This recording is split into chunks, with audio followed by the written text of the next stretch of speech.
My heart pounds. Can you hear it? I can. The blood rush is intoxicating. What I'm seeing right now is so wonderful.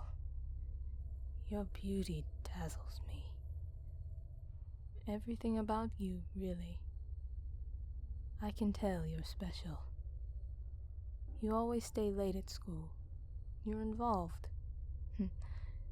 Your walk is so full of pep, leaving the house every morning with a face that says, "Today is going to be the best day of my life. And you know what? Tomorrow is bound to be even better." How I envy that beautiful face. I've seen you with your friends smiling and laughing. I've seen how your parents look after you with such pride. You make them so happy. You make everyone around you happy. But most of all, you make me happy. You gave me a reason to continue. Before you, I was on the verge. I was ready to end it all. I had given up. Nothing I did was good enough. No one could satisfy me. But then, like destiny, you came along. You were there at the store. I noticed you picking everything out so carefully. I bet you thought I was just some random person who got behind you in line. You saw me with my alcohol and bread and let me go first. You smiled your great smile, looked delicately into my eyes, and sacrificed your precious time for me, a complete stranger. Never before have I received such unwarranted graciousness. You pretended not to notice my stammer. It was captivating. So I waited for you in my car. You didn't even notice me staring. Mesmerized by your confident walk, the air of grace in your posture. I giggled at the way you loaded your heavy groceries into that little Honda. I've never seen anything so endearing. But the best part? You didn't even notice as I followed you all the way back to your house. You aren't very observant or careful, are you? I bet you think everyone has something good to offer the world. You don't need to look over your shoulder or check the rearview mirror. You don't even think twice about locking the back door. Your naivety is precious. And your hair, oh Lord, your hair is so soft. I've waited months to run my fingers through it. I've seen how you care for it, brushing every night before bed. Beautiful. Even the way you sleep is enthralling. The way you tuck your hand under your face, curled up on your side. The little alarm clock illuminating your body. My darling angel. I hope you know I really cared about you. I put all your things back just the way you left them. I was so quiet, too. I never once woke you from your sweet little dreams. Tonight was different, though. I really don't know what came over me. The note in the kitchen about your parents being out of town got my adrenaline pumping. I tried. I really did. But I just couldn't stop myself from getting into the bed. I'll never forget that face. You were terrified when you woke up. None of the others ever screamed that loud. Oh, I'm bleeding, by the way. Why did you hit me with a lamp? I wasn't expecting such tenacity.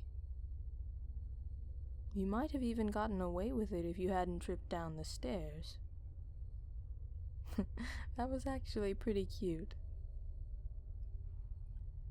You know you would have ruined everything for me. I had no choice but to knock you out. I didn't even want to put tape over that pretty mouth of yours, but you forced me. You know that, right?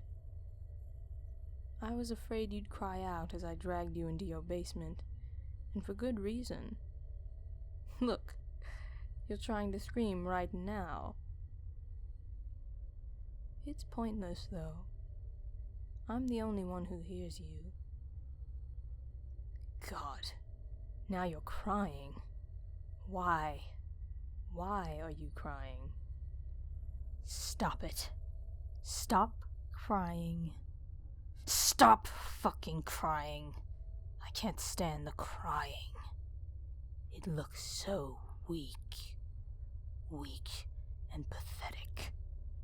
Is that really what you are? All the time I spent getting to know you, and you turn out to be a worthless, quivering sack of tears. This is how you repay my devotion. With tears. You know what? Now that we're better acquainted, I guess I really don't like you that much. At all, really. It's a damn shame you turned out to be so rotten.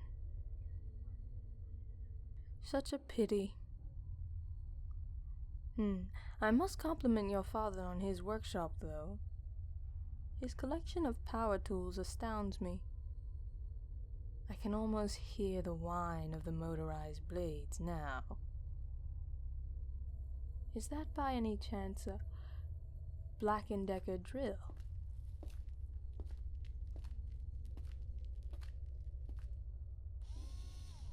Oh my, yes. This'll work just nicely. And the chemicals. Oh boy, I doubt you really have a clue. But let me assure you, darling, there's some really fun stuff in those bottles. There's gotta be some tarps in here somewhere. And I'm sure those heavy-duty garbage bags will be handy later. I haven't even pried open the cabinets yet. To be honest, I really wasn't planning on staying past dawn. But this night took quite an unexpected turn for the better, don't you think? Well, I do. And I'm going to make myself at home for the weekend, if that's all right with... My. You don't listen very well at all. Need I remind you that I told you to stop that crying? Apparently staying quiet isn't your strong point. Well then, we'll just have to make you silent permanently, won't we, sweetheart? Don't worry though, there's no need to fuss. Just remember that you brought this upon yourself. I did try to warn you. I reminded you. And you took my kindness for granted. So this is what happens to those who don't listen, to those who don't do as they're told, to those who snivel and cry, those who are weak and pathetic like you.